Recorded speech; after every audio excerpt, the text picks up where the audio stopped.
Welcome to the show with the Highlanders on a bye. It's time for a mid-competition review with former All Black captain Stu Wilson. But first, a quick look at results in round 11 that saw the Hurricanes drop vital flag points against the Stormers when the game was theirs for the taking. The Blues must be considered unlucky, beaten by a red side that never threatened the goal line. The Chiefs scrambled to win thanks to some Tim Nanai Williams intuition. No slowing, let alone stopping the Brumbies against the Force. The Bulls left it late to pull away from the Waratahs, and the Cheetahs found the second half a lot easier than the first, beating the Kings comfortably enough. Not comfortable were the Crusaders, yet to show championship-winning form. All right, Stu, let's have a look at all 5 New Zealand franchises' performance so far midway through the competition, starting with the Blues. I thought dreadfully unlucky at the weekend. They're playing some exciting rugby, deserve a better result. Yes, they did, and unfortunately now, Tom, the Aussie side, the win-loss tally is in their favour 7-3.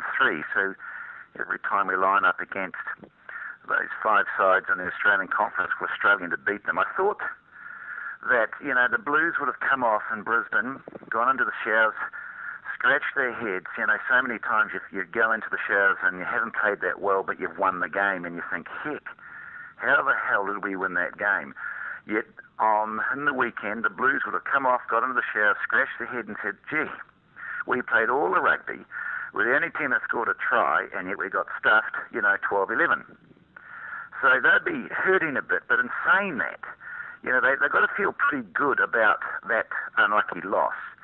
They're playing with great energy. There's a lot of youth in that side. I think their structure is good. And, of course, they're playing, because they've got quite a youthful side, their enthusiasm is way up there. And they'd feel a little bit bummed for that loss because they played all the footy. I think John Kerman's winning over the fans. He seems to be giving the players licence to show that immense natural talent they've got. Yeah, and they played a good style of rugby because the Reds, I think they only had 5 days rest and they had to front again. So the Blues played their normal game with a bit of width. They basically killed the breakdown. They were outstanding. And I thought that the Reds halfway through that second half were blowing really hard, and I thought all you got to do is keep going. But a couple of errors, errors by senior pros. Ali Williams twice made errors. Kevin Mialano, 2 of the senior statesmen in that Blues side, both lost the ball going over the goal line of the Reds in that last 2 or 3 minutes. And, in actual fact, it was the senior pros that made the crucial errors that gave the Reds the penalty to win the game. What do you make of Chris Noakes? He battled away down here at the Highlanders for a while, but he's a bit of a star up there. Well, would he have to be the best buy in Super Rugby this year in New Zealand? I've always thought that he was a capable first 5. Probably like most of other people, Tom, we haven't seen enough of him, particularly when he's down south. But, he's a double-degree guy. He's got some clues, I've seen him on the telly a couple of times, and he talks exceptionally well, He's very, very bright. I like him because he takes the ball flat. He passes both left and right equally strong. He's got a good kicking game, but more importantly, he can read the game. So when it's time to kick, he puts the odd kick through. And when I just think that he is the steadying ship. And of course, when you've got the little fella from Wainui-Mata, Piti Weepu, inside him, who I think is playing exceptionally well, they've got a very strong and stable 9 and 10, and that has been the Achilles of the Blues since Carlos Spencer left, 10 years ago. They haven't settled on a 9 and 10. Suddenly this year, John Kerman's got 9 and 10 playing every game and playing exceptionally well. And in contrast, the Chiefs struggling a little bit, but so too is Aaron Cruden, and that's a link there somewhere, I feel. Yeah, well, see, Aaron Cruden's played every game, every minute, hasn't been subbed off yet, has not had the responsibility of the goal kicking because they've got young Anscombe. I think he does miss Sonny Bill Williams out there, but, he is only as good as the Chiefs, and, they were coming off a couple of losses. And, when you look at the score there with the Chiefs, 37-29, they belted the Sharks in the first 20 and then basically just turned the engine off, and the Sharks got back in the game, and in the end they had to scramble to win that game.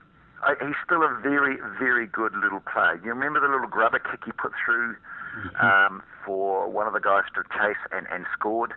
He's doing everything well. but he's only as good as his forward pack. And when they started to go off the button against the Sharks, you know, he can only just do so much. So, yeah, you know, he's in a key position. The thing that staggers me is that every time he looks out into the centres, he's got a new combination. I counted through the record book the other day how I think they were played, how many the Chiefs played. They've played, I think, 9 games. Well, out of 9 games, they've had 6 different, or I think 7 different combinations in the 12 and 13 jersey, and yet they're still winning. So, you know, they're having major problems in 12 and 13 trying to keep 2 guys together. He's at number 10 or every game, yet every time he looks over his shoulder, he's got another combination out there in the centres. So when you look at, say, 9 games and you've had 6 or 7 different combinations in the centres, this is where they're probably having a few problems. But I did think the combination they had out there, particularly Willison in the midfield and Nanai Williams, I think you've got to stick with that, even if Billy Kahui comes back. Nanai Williams was absolutely outstanding. You know, he fell off a couple of tackles, scored 2 tries, and chased that guy down from behind where surely, you know, you would have thought that's 7 points. And he gave that guy 5 metres and he still drilled him from behind. That's how good Tim Nanai Williams is. And I think with Willison at second 5, they've got a pretty good inside centre combination, outside centre, and they should stick together more often. If we look at the Hurricanes, they need their best 15 on the paddock as often as possible. Losing Julian Savea was a blow and could have been the difference between winning and losing at the weekend. Yeah, well, it just shows you when he doesn't play, you see, like, he's world class. He's only 21, 22. He's got a few domestic problems which he has to sort out. But if you take that away, and that's a problem that he has to solve, and that's a very big problem, they've got to throw the book at him for that. His rugby, you know, going through the Super 15 the start of the season, he was the formed winger in the competition by a country mile. He was outstanding. However, in saying that, you know, the Hurricanes, to be quite honest, Tom, and was it, who was the referee that night? Was it the ex-Kiwi guy? What's his name? Steve Walsh. Really, to be honest, he could have put 2 canes in the bin when they were killing the rolling maul. You know, he got rid of Jeremy Thrush. The very next lineup they had, and a drive and a rolling maul to the Canes goal line. You know, Benny Franks went in there and deliberately and cynically dropped that maul. Now, he should have also got 10 minutes in the bin, to be honest. They should have been playing with 7 forwards, and they could have lost that game. Well, they lost that game, but in saying that, you know, they're their own worst enemies. And if they tied out their discipline, you know, they're very competitive, in fact, more than competitive. But they're their own worst enemies right at this moment. Well, we talked about domestic problems. It looks like Zach Guildford has fixed his because he's found some form, and good to see him back on the scoreboard. Yeah, it is. And that, you know, it's his first touchdown this year, so, you know, he'd be happy with that. But I'll tell you what, you know, some of those supporters down there in the Crusaders country must be questioning, you know, whether these red and black boys have got the mental toughness to go right through to the end. You know, admittedly they did come back, about 26, 24 down. But are we seeing the same Crusader side we've seen for many years? I don't know. There's just a few things there that are questionable. Whether they, you know, there are sides where they should be put in away easily, but they're not. The Blues' visit to the top 3 was brief, now displaced by the Chiefs, though the Auckland franchise stays in the playoff spots thanks to a bonus point. And just 1 point separates the Cheetahs from the chasing pack, now led by the Crusaders, who face a tough task against the Brumbies in Canberra next Sunday, where nothing but their best will do.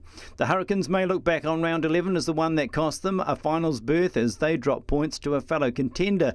And the Tars are in no man's land. One more slip-up and they'll be cast adrift with the remaining 4. The Chiefs grabbed the number 1 spot in the New Zealand Conference with the Blues and Crusaders within arm's reach. The Hurricanes now 2 wins away from the top and facing a stern test on the veldt next weekend. 3 points split the Brumbies and Reds, with the former having much the stronger challenger next week hosting the Crusaders, while the Queenslanders head to Perth. The Waratahs' struggle for points in the Republic continues, same again in the next round. No let-up for the Bulls at the apex of the South African Conference, as the 3 chasers now all have claims of usurping them with the right result. The Kings look useful enough to spoil for others a finals party they won't be invited to.